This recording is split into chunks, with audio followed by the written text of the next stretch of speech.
Bismillahirrahmanirrahim. Assalamualaikum warahmatullahi wabarakatuh.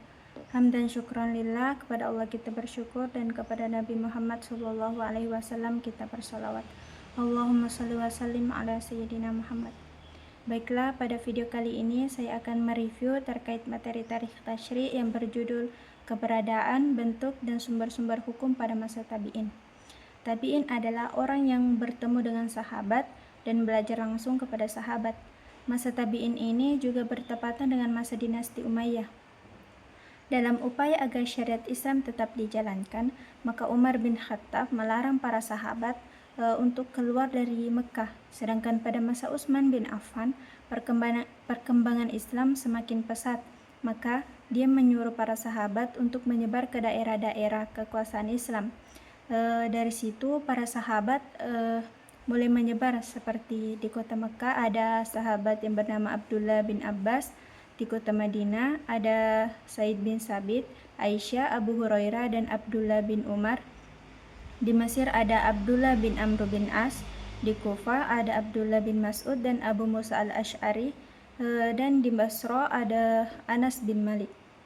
Adapun pola penyebaran syariat sahabat di Madinah atau biasa dikatakan sebagai Ahlul Hijaz, Ahlul Athar, atau Ahlul Hadis, yang mana mereka menetapkan hukum sesuai syariat saja, yaitu menetapkan hukum sesuai dengan teks atau nas syariat yang ada.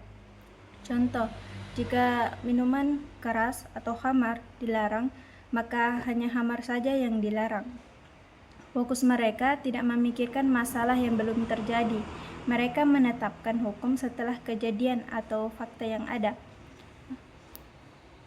Selanjutnya itu pola Kufah atau biasa disebut Ahlur Ra'yi, yang mana mereka lebih banyak menggunakan nalar daripada hadis. Maka mereka menetapkan hukum dengan menggunakan penalaran dan analogi. Contoh, jika khamar dilarang, maka semua yang sejenis khamar yang memabukkan juga dilarang.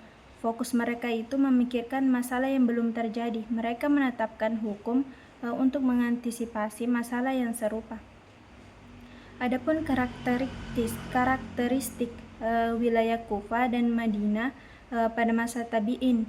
Yang pertama itu terkait peradaban, yang mana Madinah belum tersentuh peradaban luar, sedangkan Kufah sudah bercampur baur dan banyak budaya yang berkumpul. Selanjutnya terkait tradisi, Madinah masih memegang tradisi terdahulu, sedangkan di Kufah sudah banyak perlawanan. Selanjutnya terkait sahabat Nabi, di Madinah sahabat belajar kepada Nabi langsung dan sahabat masih banyak, sedangkan di Kufah sahabat cuma sedikit. Terkait metodologi, di Madinah lebih sedikit menggunakan nalar, sedangkan di Kufah banyak menggunakan nalar. Terakhir terkait pola hukum.